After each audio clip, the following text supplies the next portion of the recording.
The Voice America Talk Radio Network is the worldwide leader in live Internet talk radio. Visit voiceamerica.com. The views and ideas expressed on the following program are strictly those of the host or guests and do not necessarily reflect the views and ideas held by the Voice America Talk Radio Network, its staff, and management.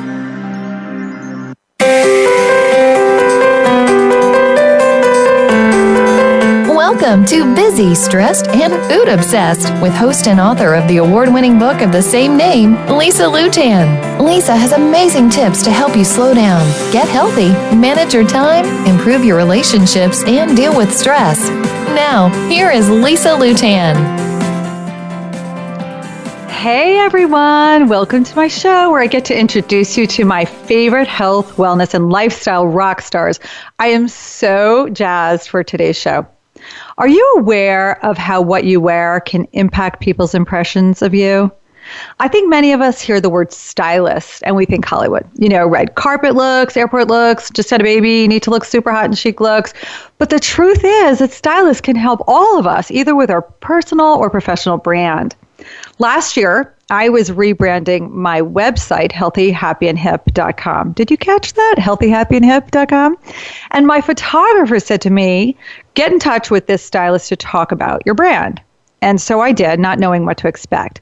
Well, after chatting with Sybil, she said to me, Lisa, I know you love to wear black, but do you really think that's a good reflection of healthy, happy, and hip colors? She nailed it. It was incredible. And so naturally, I invited her to the show. Sybil Henry is a brand style strategist, founder of the Style Concierge, and author of Style Yourself Over 40, 50, and Beyond. She works with successful women who are challenged with how to capture the look of their brand and convey their personality to attract their clients. Sybil, welcome to the show. Lisa, it's so good to be here. Thank you for the invitation. Love what you're doing. Thanks. I love what you're doing, too. Now, Sybil, I start every guest with my Lisa Ask Every Guest questions. There's 5 of them. So let's start. Number 1, what did you have for breakfast today? Well, that's easy. I just finished it 5 minutes before we went live. And I have this almost every morning, but I start my day with a protein smoothie. Pretty simple. I like routine. And I had it was vanilla. It's a plant-based protein, and it's one of my favorite protein powders. So I had that with almond milk, and it was wonderful. Great. How do you spend the first hour of your day when you're not on a radio show? Okay. The first hour of my day, usually I have my days planned out in advance. Every weekend I know what I'm doing for the week. So usually I open up my calendar, and that tells me what I'm doing. And I usually do not schedule any client calls until after 10 a.m. because my brain needs a little warm up. And so I just look over. I start with meditation when I'm in bed, but I'm talking about when I get out of bed. The very first hour, right after I get out of bed, I just mill around and I call myself easing into my day. I might check a few emails, anything urgent I look at, but I don't really jump into things until after 10. So my first hour is for me. Cool. What do you do for fun? Oh, for fun, I love walks, especially on the beach. It's my very favorite thing. Just being in the ocean, around the ocean, is just it just seems to balance me and keeps me very, very grounded.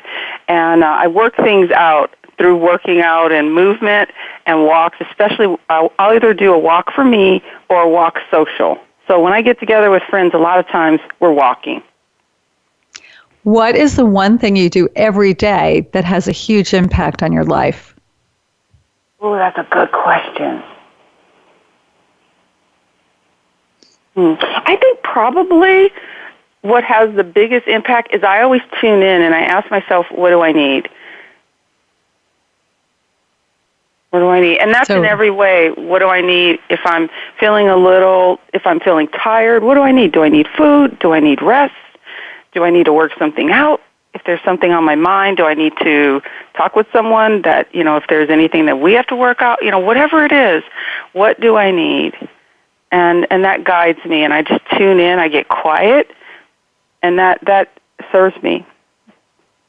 And who inspires you? Oh, another good question. I'd say, well, in fact, I'm speaking with them, but I always say that for me, authors and entrepreneurs, they're my rock stars, because you and I can check the box on both, but we know the journey. I know the journey of what it takes to write a book. It's so personal, and to even not even have a business, but to start a business, what it takes, that journey of being an entrepreneur. You have to dig so deep and go through so many different parts of your life that the entrepreneurial journey takes you through, and those are the people that inspire me. You put yourself out there in the biggest way in those two areas. So true. And again and again and again and again, oh, right? My it doesn't God. End. We're constantly growing new challenges, new things to celebrate, and new things to work through. And it's just, it's a fascinating journey of self-discovery and growth. And we learn new parts of ourselves are revealed to us so often, and we keep growing. Very well put. I like that. Good. Well, now let's talk about you and your story. I'd love to hear about how you got to where you are and became this brand stylist. Okay. Well, a lot of people wonder about how do you do that, and so my background is in corporate. I was a designer, brand strategist, and so I did that for about how long was it? 25 years in corporate. And when I was in my early 40s, I gained weight. I went from a size 6 to a 16 in under a year, and actually maybe half a year. And so I totally changed. My light dimmed. I started to feel ashamed of how I looked in my clothes. I was hiding of my body, so I started hiding in my clothes, and it took a while, but I had to learn to love myself despite my size. And I created a program for myself based on what I did for my clients. And so I started to find that I felt different about myself. I started to really accept myself and actually even like myself in the way I looked at my largest size, and came back to knowing what my style was.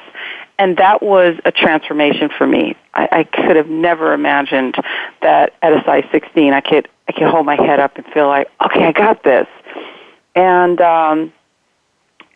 over time, I started to lose weight. It was a hormonal imbalance, and I ended up coming back to my original size, but I was a different woman on the other side of it.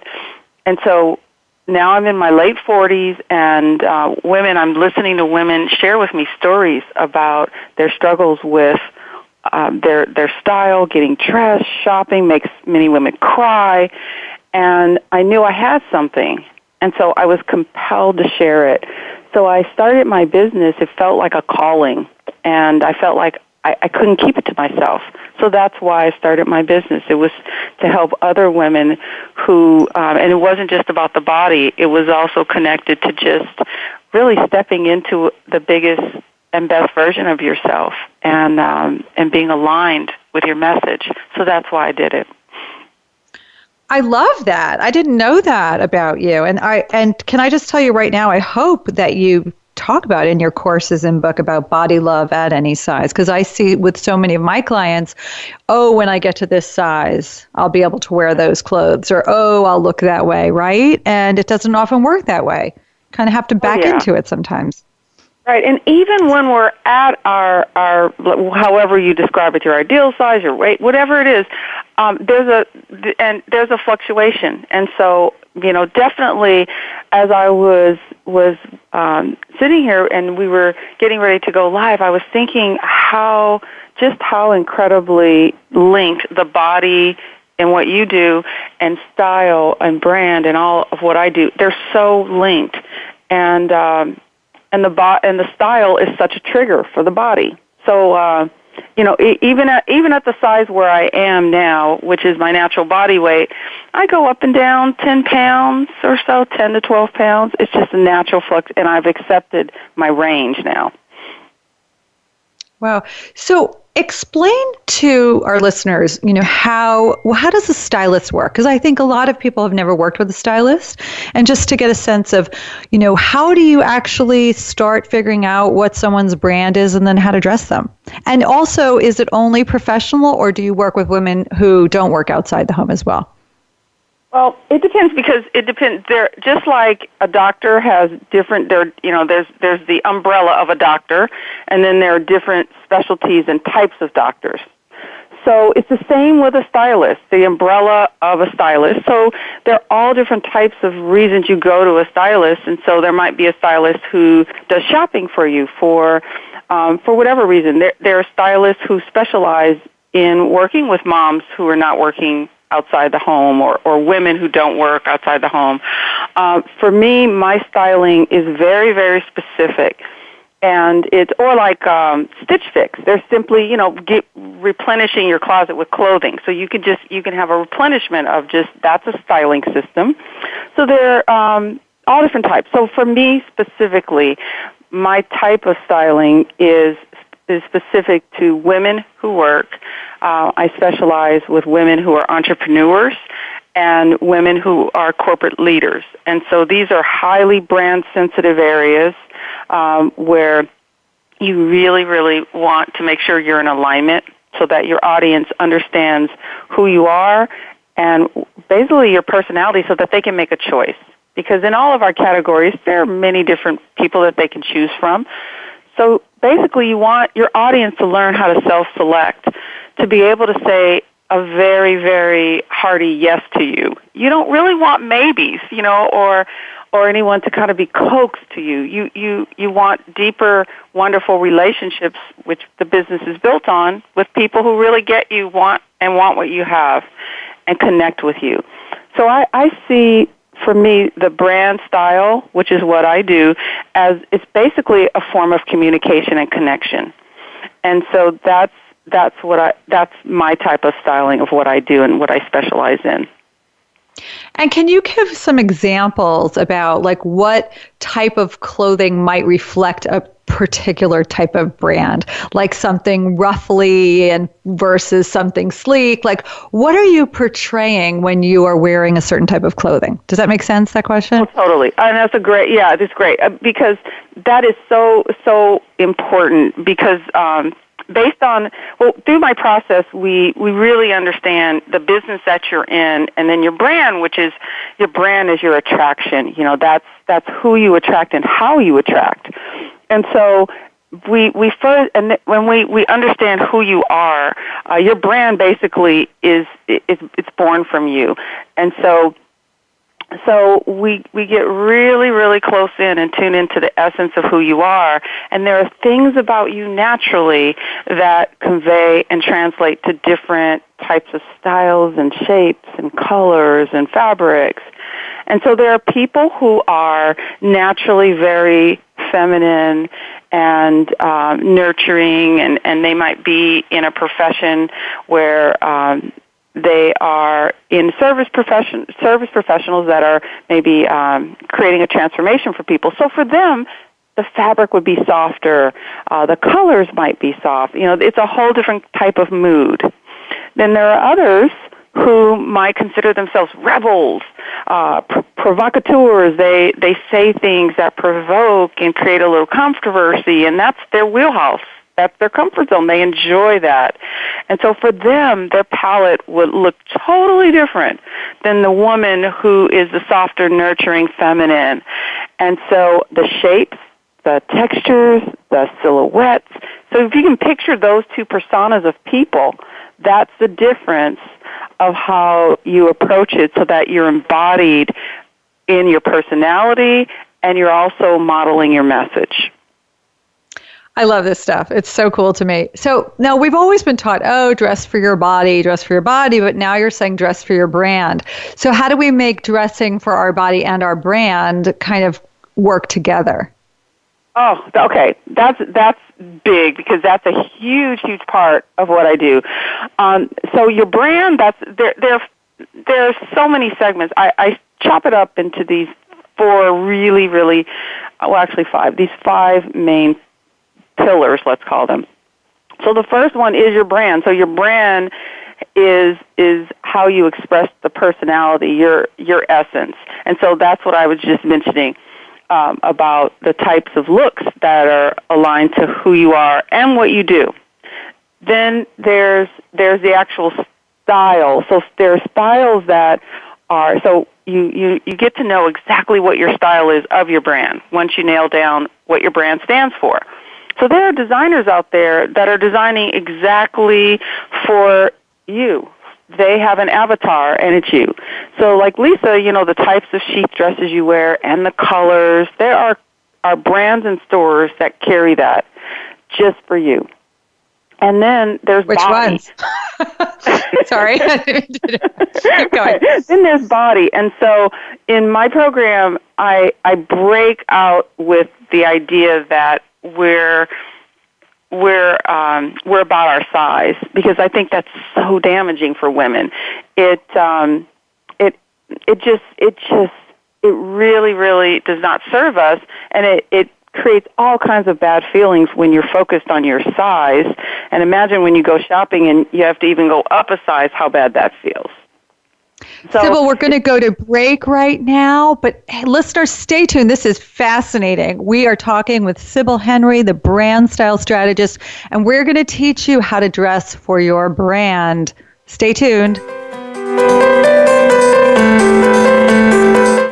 Follow us on Twitter at VoiceAmericaTRN. Get the lowdown on guests, new shows, and your favorites. That's VoiceAmericaTRN. Are you a busy, stressed, and hungry go-getter who knows what to do to get healthier but has trouble doing it? The problem with popular diets is that they were designed for other people, not you. Sure, they might work for the short term, but for the longer-term results, you need a plan designed specifically for your unique body and lifestyle. How about the stress in your life? Do you ever stop and take a deep breath? Do you know what all this stress is doing to your health? Healthy living strategist and author of Busy, Stressed, and Food Obsessed, Lisa Lutan will get you on your way with coaching, online courses and challenges, and even retreats. You will learn tips and strategies to help you calm down, get healthy, and make you feel and look better than ever. For a limited time, Lisa Lutan is offering a free 15-minute breakthrough session to help you get started feeling better right away. Just visit healthyhappyandhip.com to get your free 15-minute breakthrough strategy session. That's Healthy, Happy, and Hip. Yes, you heard it right. Healthyhappyandhip.com and enter your info in the contact page. Find out what's happening on the Voice America Talk Radio Network by keeping up with us on Twitter. You can find us at VoiceAmericaTRN.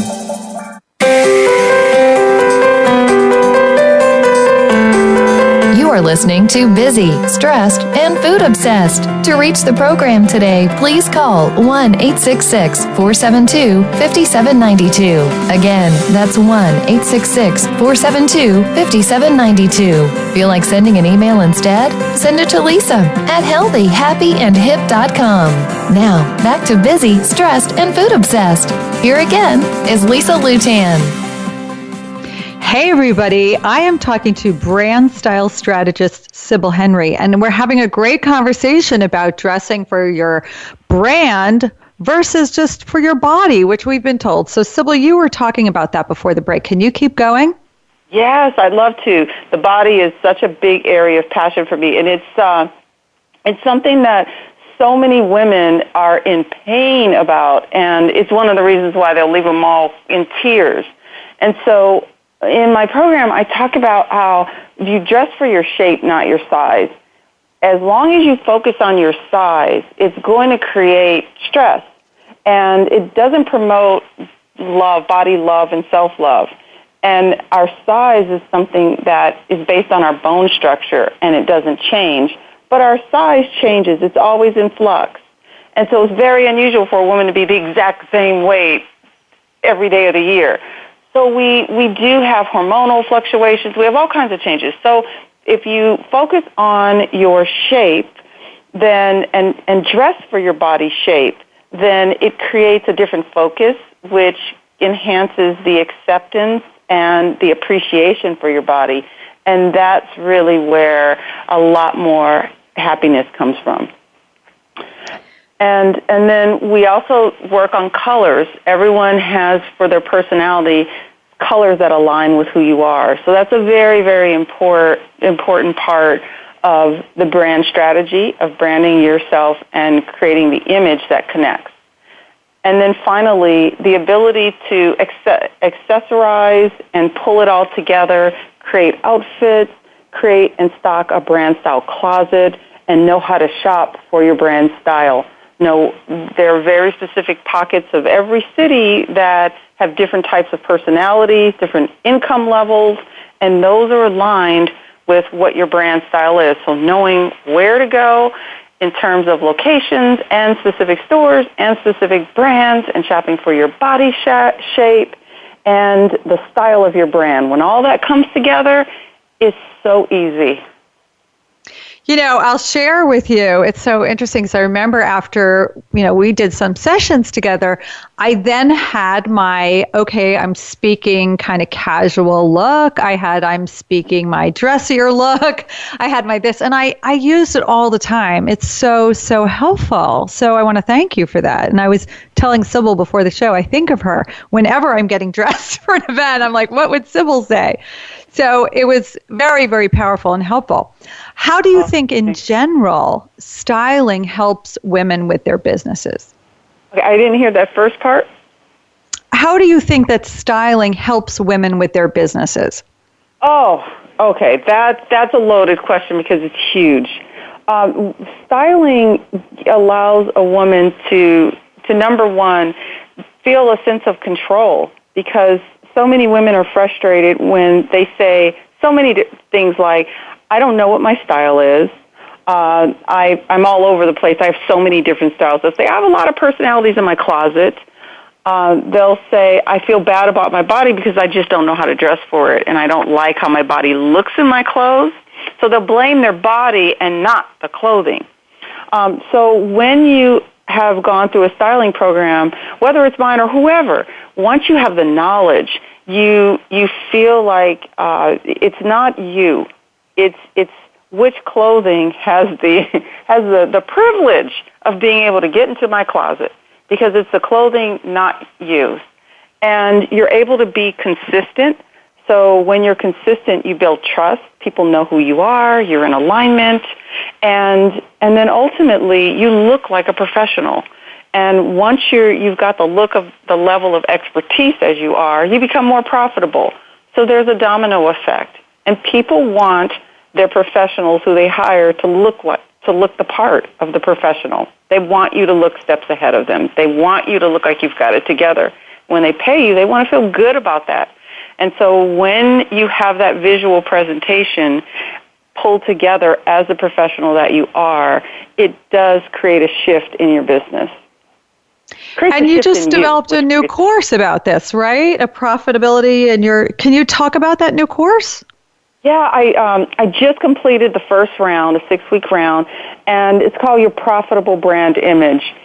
And over time, I've done, for the life of my business, I've done primarily one-on-one private work, and it's been incredible. And I've learned and grown, as we all do as entrepreneurs. We continue to grow. And the profitability of business, and women in particular, has been so heavy on my mind that I had to create a course just to address it and talk about it.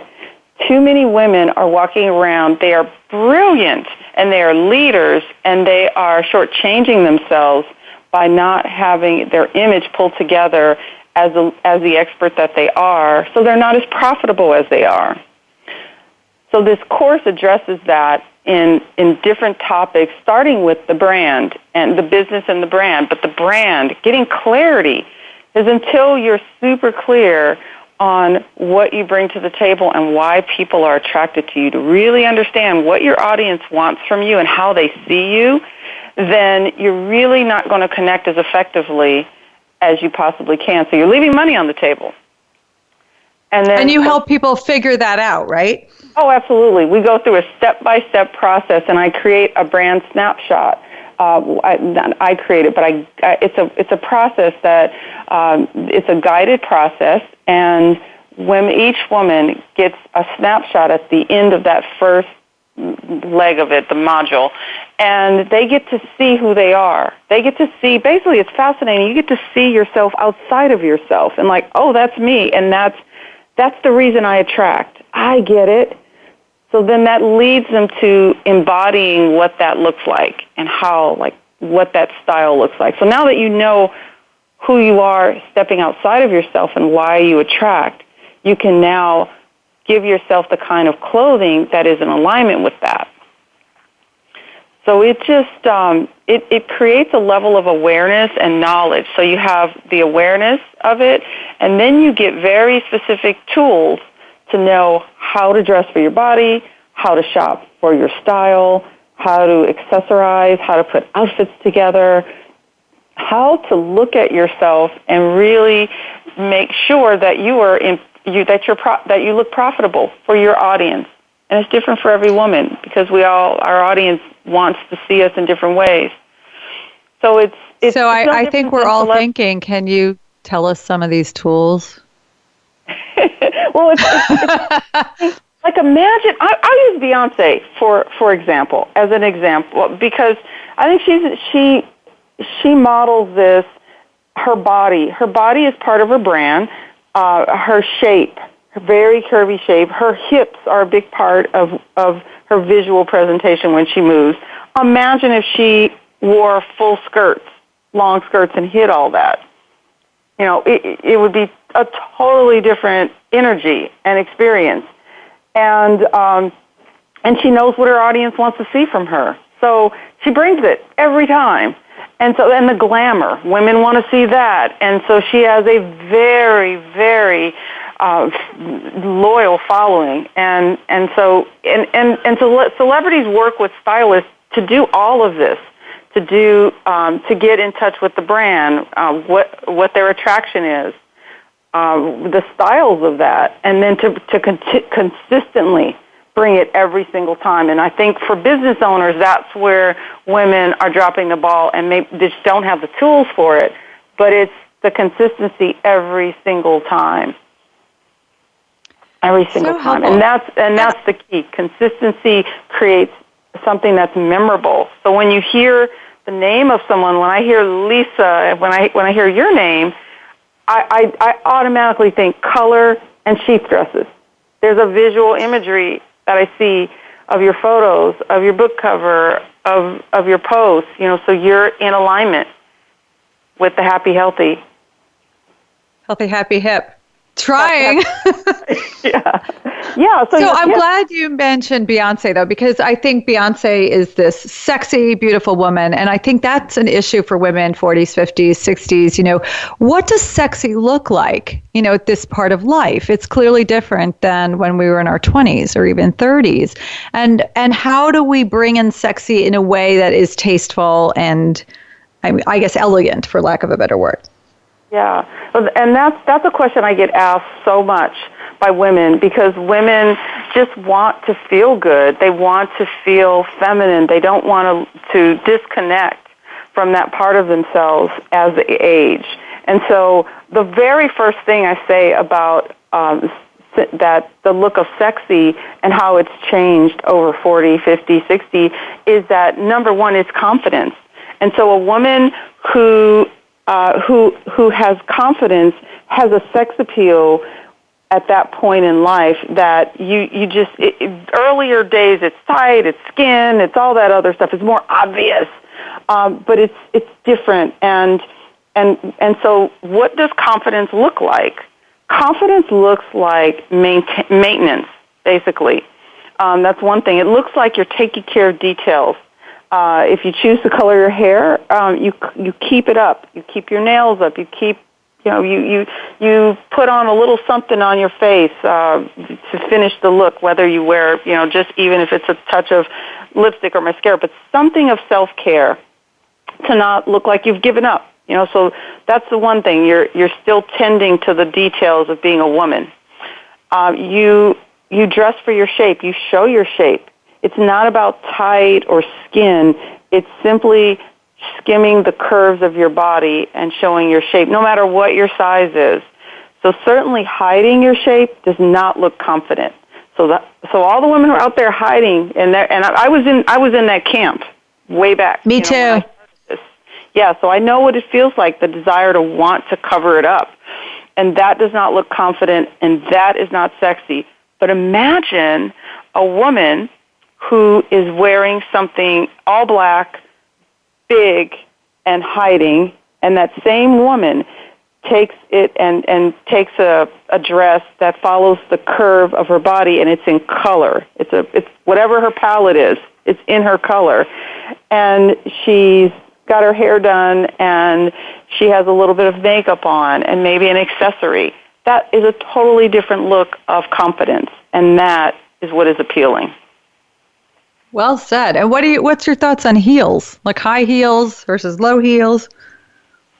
Well, at this point, a lot of women are uncomfortable wearing heels because it hurts their back or they have changes with their feet. A lot of different reasons why women don't wear heels or can't wear heels. And so I'd say this is where you go with what you feel good in. There are still women in their 50s who love a good heel, and they can wear it, and they actually feel comfortable in heels, which has always been unusual to me. But I'd say whatever it is at this point, find a shoe and keep it something that is attractive, and even if it's a low heel, there are so many wonderful low heels now that are beautiful. And so as far as heels, you don't need heels to be sexy. It's really the attitude, knowing that your body is you're not hiding. That's the big thing, I think. So what are your thoughts? Do you have rules for women of certain age? Like some people say, you can't wear shorts, you can't wear mini skirts. What are your thoughts on things like that for women, 40s, 50s, 60s? Well, that's a tough one because a lot of women feel a little confused about that. And one thing I found with women over 40 as far as length, we have seen over and over with the clients that I work with that the length for most women, now it's case by case, but for most women, the length just below the knee, it's a length that Victoria Beckham has just perfected, where it's a little longer below the knee and it tapers in, is a very flattering look. It's actually a sexy look because when it's tapered, it accentuates the curve of your leg and your hip. One thing that will give a woman a look of something dowdy is a picture that same. Let's take you for example. If you're wearing one of your sheath dresses, and it's wide at the bottom versus tapered at the bottom, totally different look. I can't wear those wide things. Mm-hmm. It's just silhouette. Yeah, the proportion and silhouette changes. The other thing is the number one thing I see with my clients who have a little age is bras.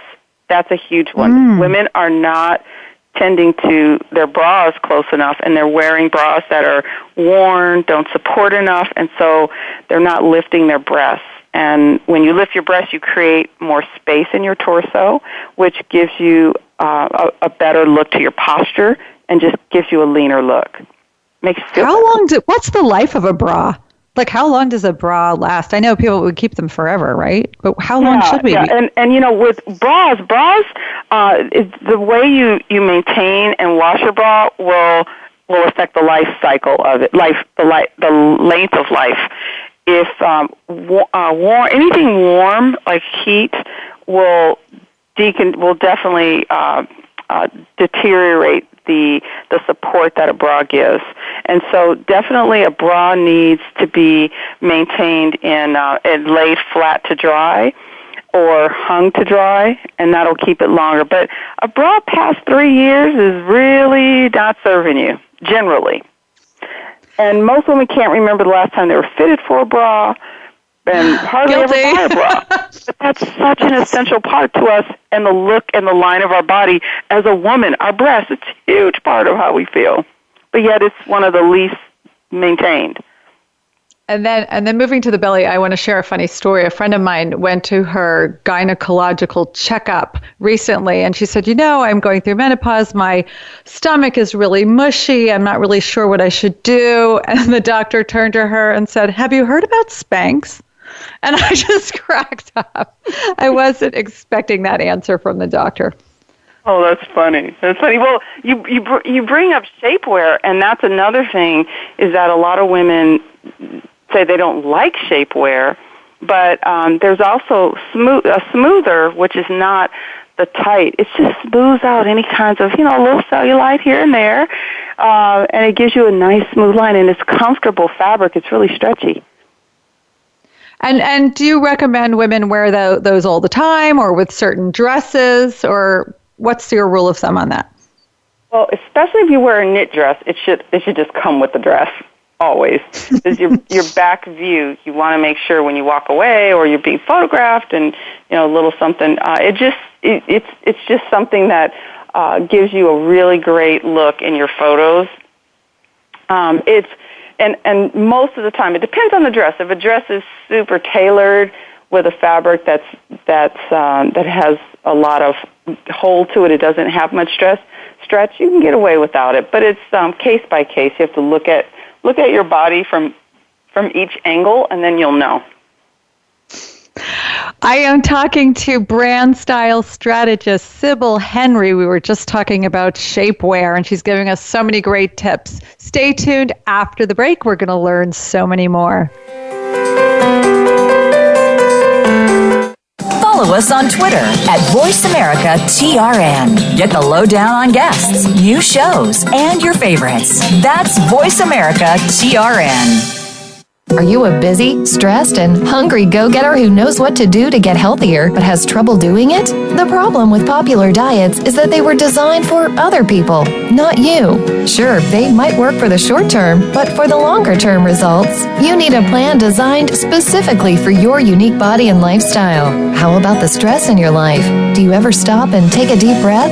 Do you know what all this stress is doing to your health? Healthy living strategist and author of Busy, Stressed, and Food Obsessed, Lisa Lutan will get you on your way with coaching, online courses and challenges, and even retreats. You will learn tips and strategies to help you calm down, get healthy, and make you feel and look better than ever. For a limited time, Lisa Lutan is offering a free 15-minute breakthrough session to help you get started feeling better right away. Just visit healthyhappyandhip.com to get your free 15-minute breakthrough strategy session. That's Healthy, Happy, and Hip. Yes, you heard it right. healthyhappyandhip.com and enter your info in the contact page.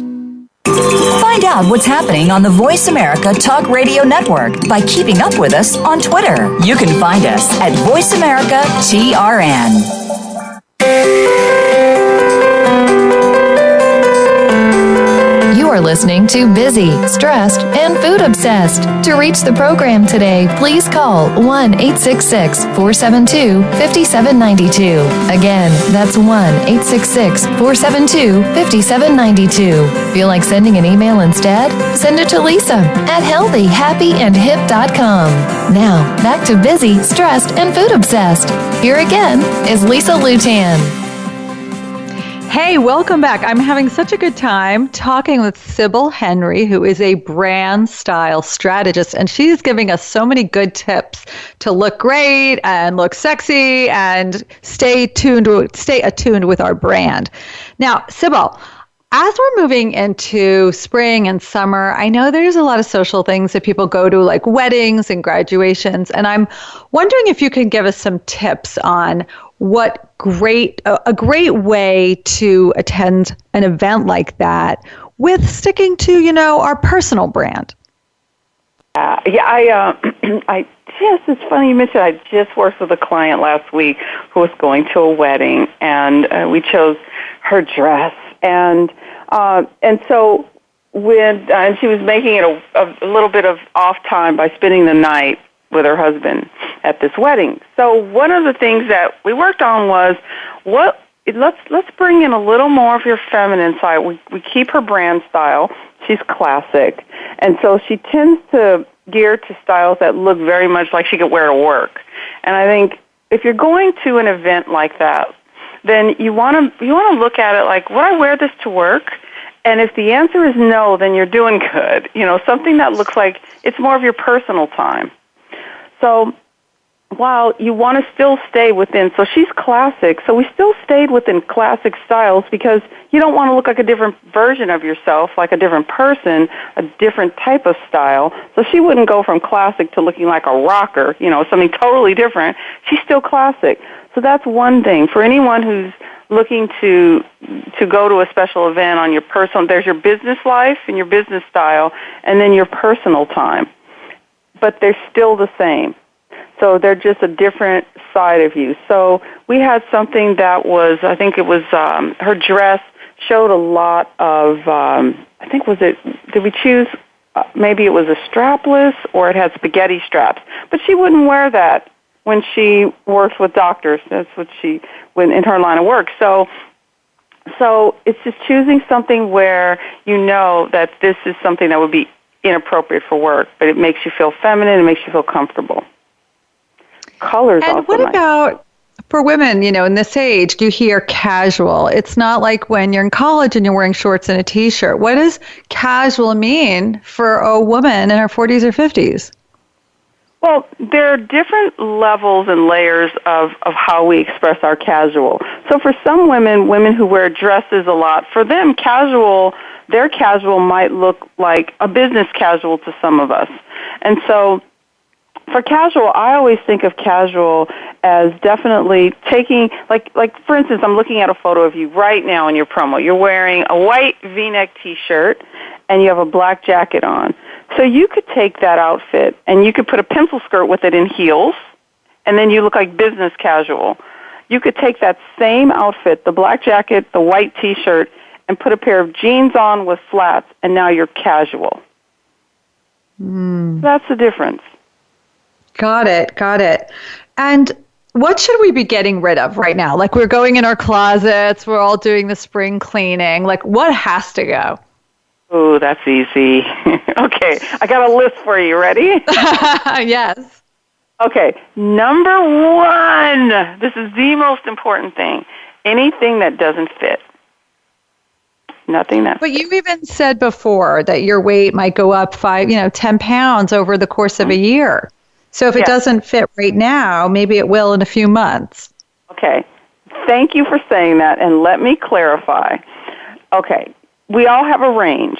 So I've got my 10 to 12 pound range. And so I know that there are some pants that are just, they handle when I'm at my top range. And that's good. And then I've got pants at my lower range that are just too tight they would be uncomfortable. So but they stay in my closet when I go to my lower range. Yeah, I'll be fine. But things outside of your range that are goal clothes, that's what we want to get rid of.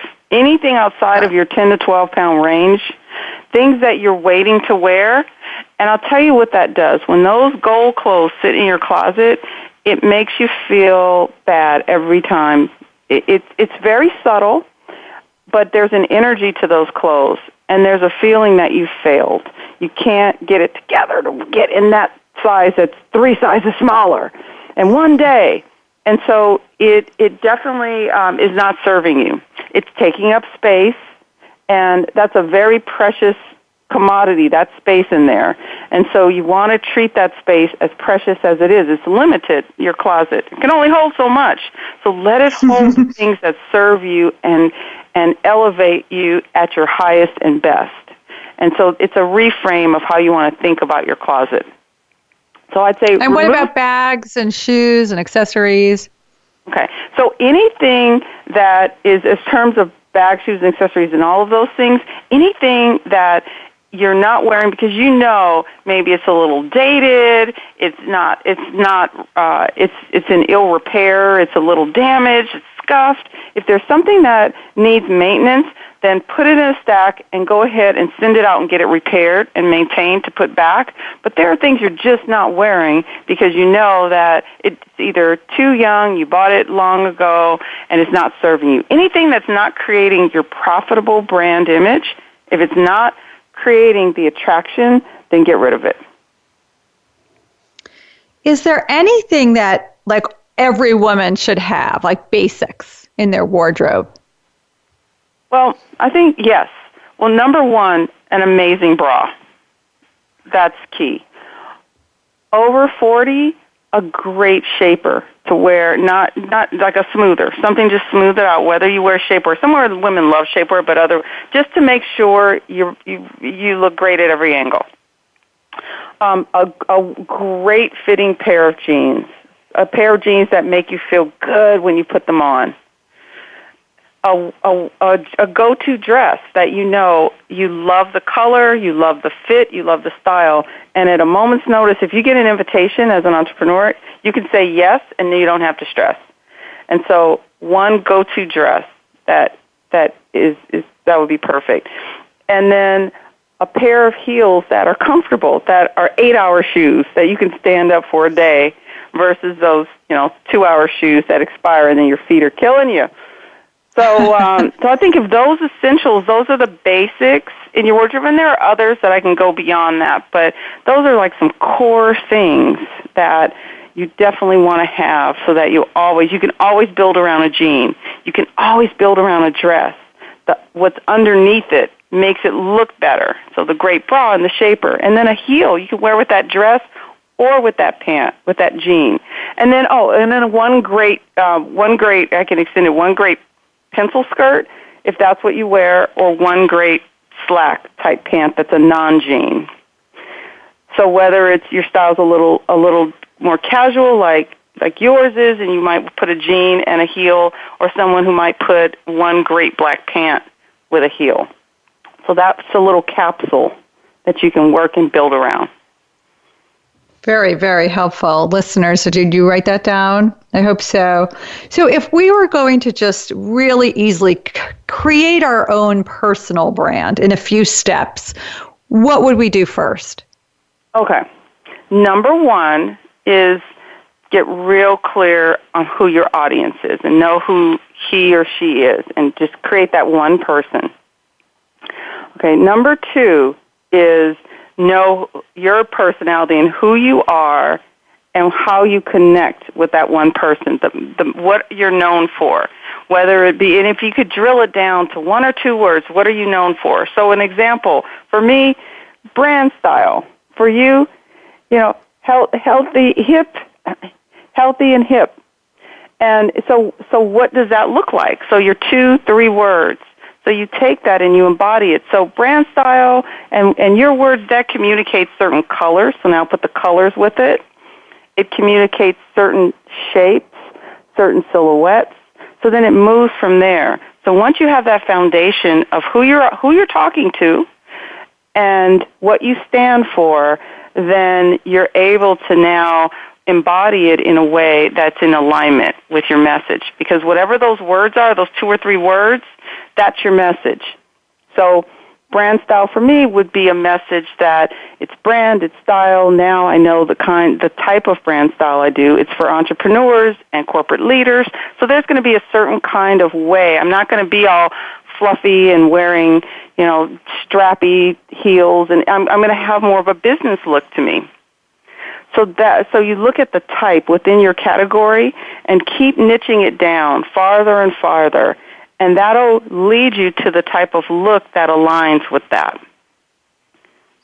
So neat. Where's the area that women struggle when they do this? Oh, that's good. I'd say the number one thing women fight against is the niche. And it's not until they go through this system that they accept that consistency is the key to profitability. A lot of women want to say, well, I just want to be free and I want to be able to get what I like, blah, blah, blah. And that's fine, but when you are the face of a brand, and think of every world-class brand, they do the same things over and over and over. And some women fight that and think that it's boring to be consistent, but that's the number one thing that creates the memorable factor. People remember what all these big brands stand for in terms of color or styling or visual imagery. These brands aren't changing.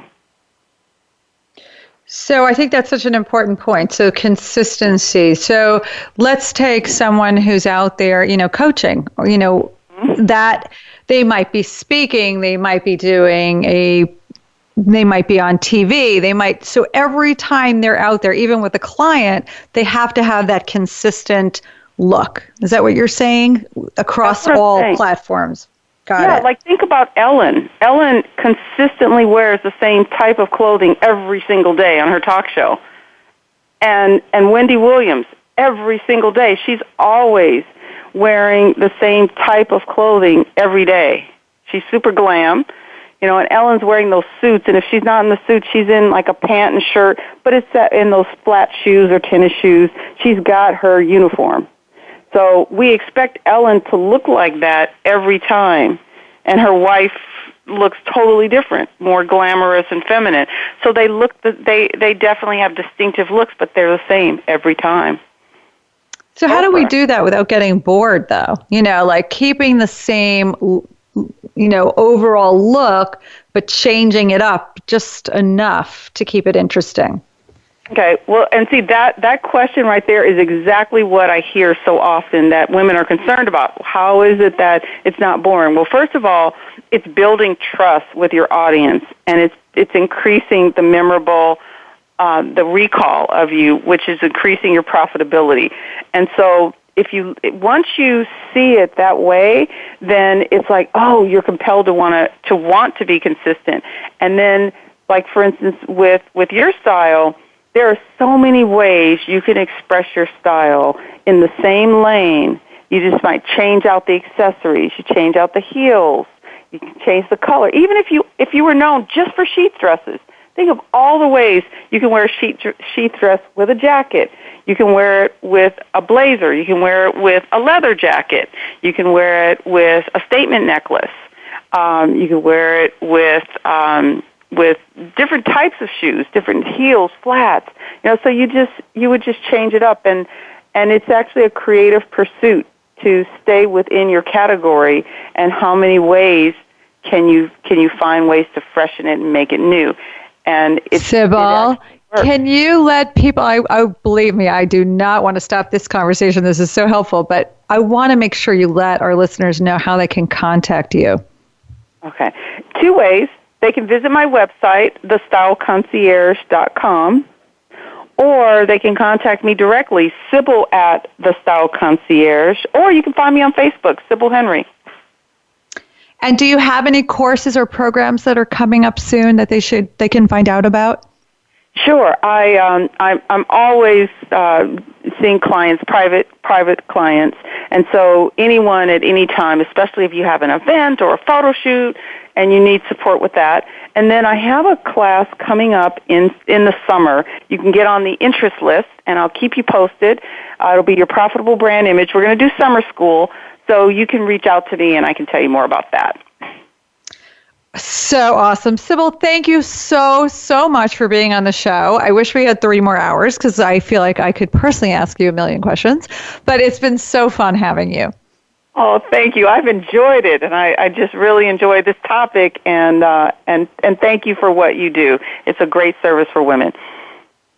Well, it's totally my pleasure. Listeners, it's been another great week with you. Please visit me at healthyhappyandhip.com. Leave me a note. Let me know what you liked about the show. Let me know what you'd like to see in future shows, or just say hi. Thanks so much for staying tuned, and I'll see you next week.